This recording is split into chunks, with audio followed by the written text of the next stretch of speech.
Greetings and happy holidays. I hope that you and your family have had a safe and prosperous 2022, and I wish you a happy new year and best wishes in 2023. It's amazing how fast the year flies by, and sometimes we miss or forget significant events, developments, and progress. The local news media isn't what it used to be, so lots often gets overlooked or skimmed by. Last year, I did a top 10 of the news and accomplishments for the year, and that video was pretty well received, so we decided to give it another shot. 2022 was an election year and the first after the 2020 census redistricting process. From congressional midterms to state and local races, it was hard to ignore the politics at play at every level of government. I was honored this year to be re-elected to another term. I was also very excited to see our county council expanded by 2 seats and become the most diverse council in our history. But while there's plenty of attention and coverage to the 2022 elections, there was also a lot of progress on our goals and vision to expand equity and opportunities for all. So here's my top 10 of 2022 news and achievements. Last year, I read off my top 10 list in under 10 minutes. Let's put that timer back on the screen and see if I can do that again this year. Number 10, reimagining public safety. This was a milestone year for the Montgomery County Police Department as they marked a century of protecting county residents. Throughout the year, we had several events to celebrate the occasion.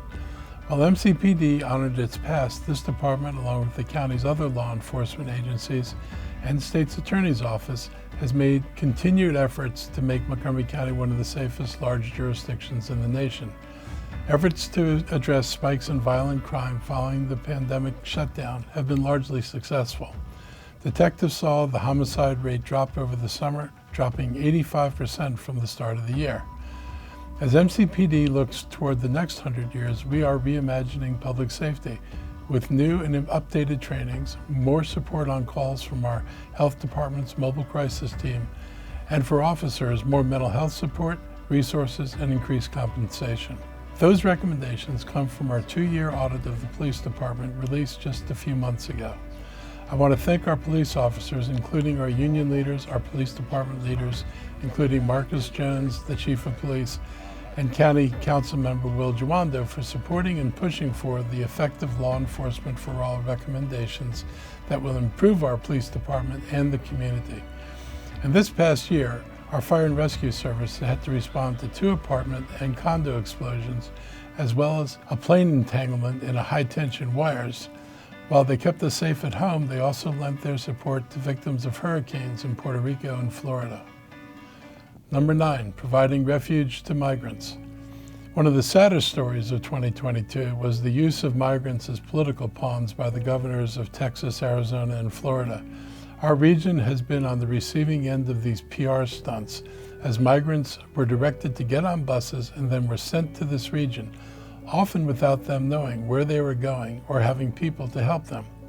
Montgomery County was one of the first communities in the region to assist these migrants.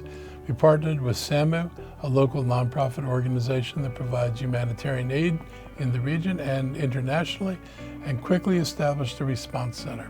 Since its opening in early June, the Respite Center has served more than 1,800 migrants. We are grateful for all the support provided by many local nonprofit organizations and faith-based entities and volunteers. As more individuals and families continue to arrive in the new year, we'll continue to do our best to serve them. Number 8, county's response to the troubling Supreme Court decisions. This year, the Supreme Court made rulings that flew in the face of popular opinion, common sense, and human rights. First, in the Dobbs decision, they essentially overturned Roe v. Wade. The Supreme Court turned back the clock on the progress that has been made to ensure women's full right to abortion access.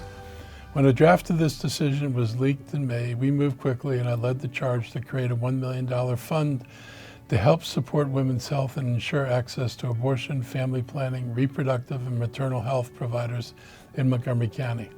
Additionally, we implemented a new policy for county employees that bars county payment for travel to states with policies that roll back a woman's right to choose.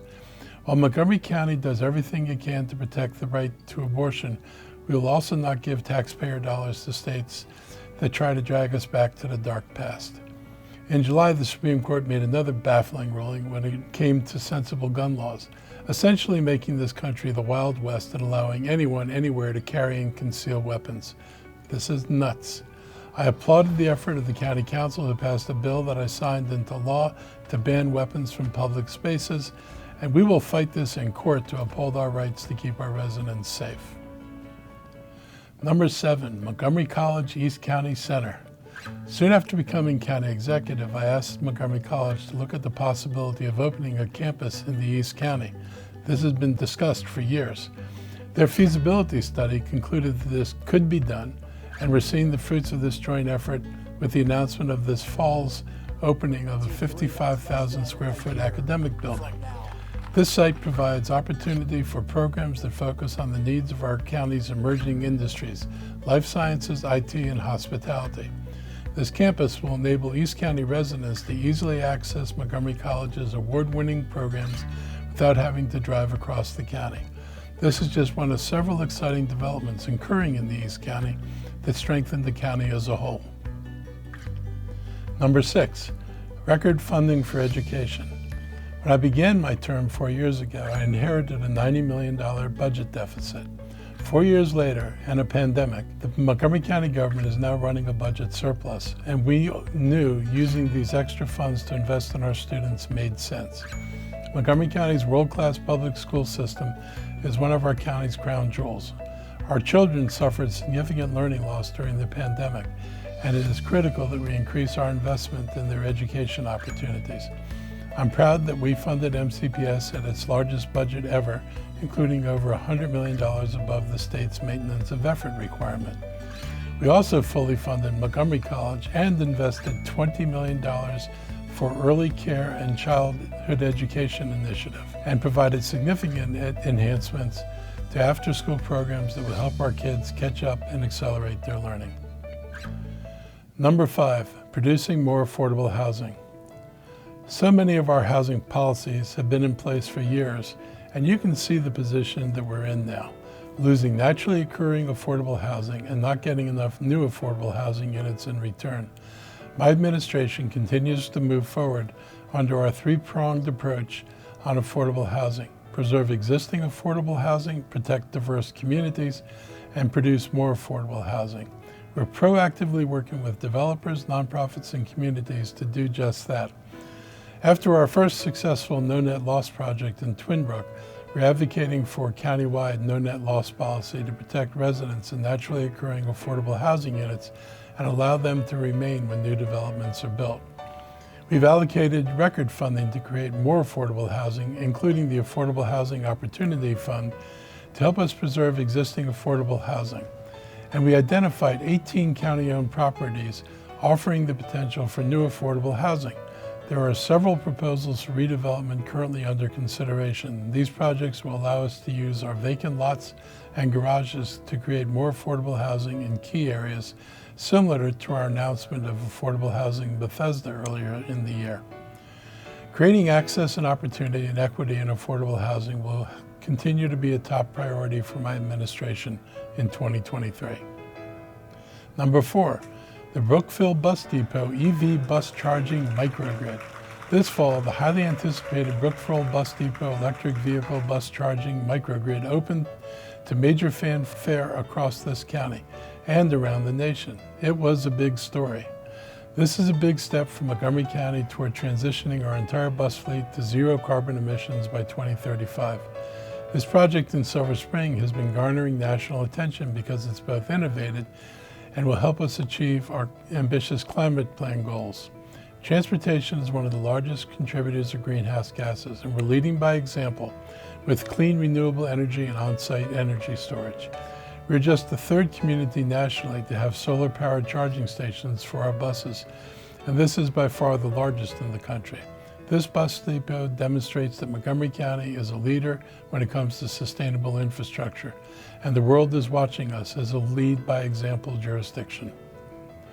Number 3, combating climate change by passing building energy performance standards and a decarbonization bill.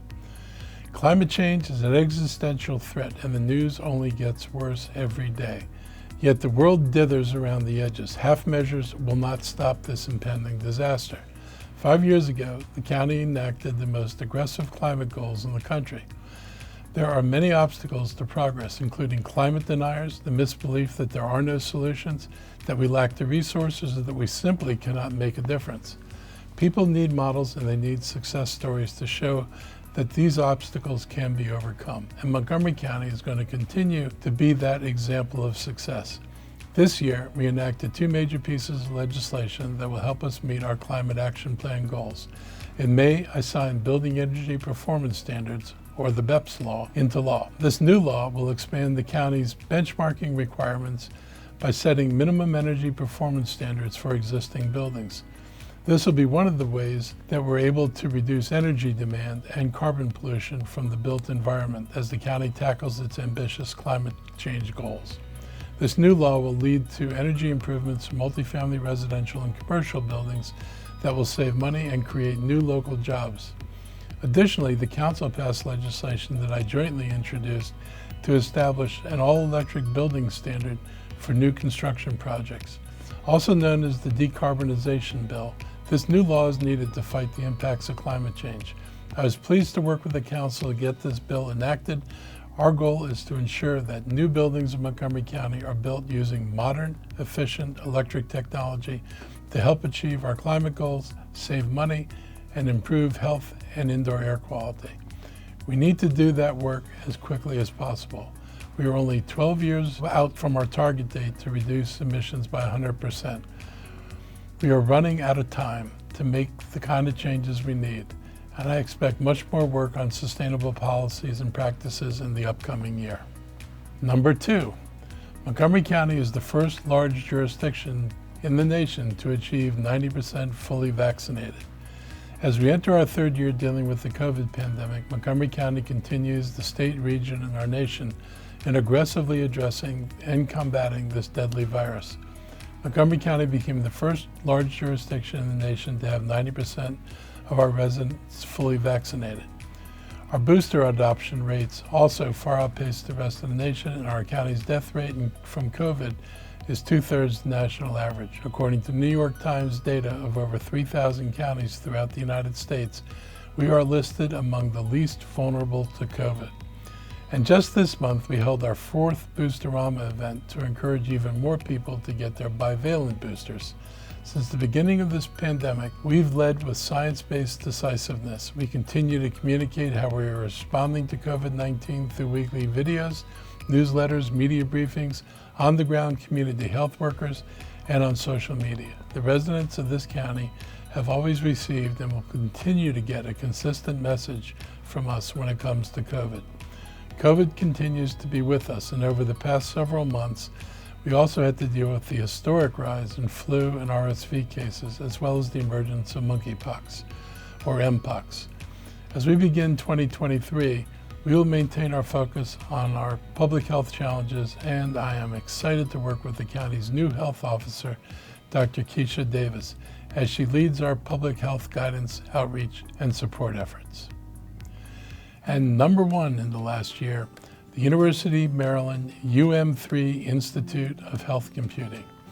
In November, I signed a Memorandum of Understanding with the University of Maryland College Park, the University of Maryland Baltimore, and the University of Maryland Medical System, also known as UMS, to establish the University of Maryland 3 Institute for Health Computing. The institute will include research in artificial intelligence, machine learning, and virtual and augmented reality. This agreement will create a research facility and academic presence that links our bio-life science corridor and serves as an attraction to developers and businesses near the North Bethesda Metro Station, formerly known as White Flint. Almost 4 years ago, I began meeting with life science companies and the university system leaders about creating a Center for Life Science Research in Montgomery County. I was inspired to begin these negotiations after examining what happened with Amazon's second headquarters moving to Virginia. It didn't go there because of financial subsidies. We, Maryland, offered more money, but they offered an expansion of their tech offerings by expanding their university presence next to Amazon to provide the tech talent that Amazon was seeking. We are the center of the 4th largest biohealth cluster in this country, but the only one in the top 10 that is not anchored by a graduate level research institution. While we have amazing resources in government institutions like NIH and FDA and our leading bioscience companies, this institute plugs the gap in academic research. Moreover, this research center will be on the leading edge of the growing marriage of computing, data visualization, machine learning, and artificial intelligence to biological research that helps advance treatments and cures for a variety of diseases. This is a very big deal for the county and for the future of health research here. And it will be a catalyst for our life sciences industry, lead to economic growth, and offer new opportunities for internships, experiential learning, and jobs for our students and graduates of Montgomery College and the universities of Shady Grove. This partnership with the University of Maryland system will be transformational for Montgomery County.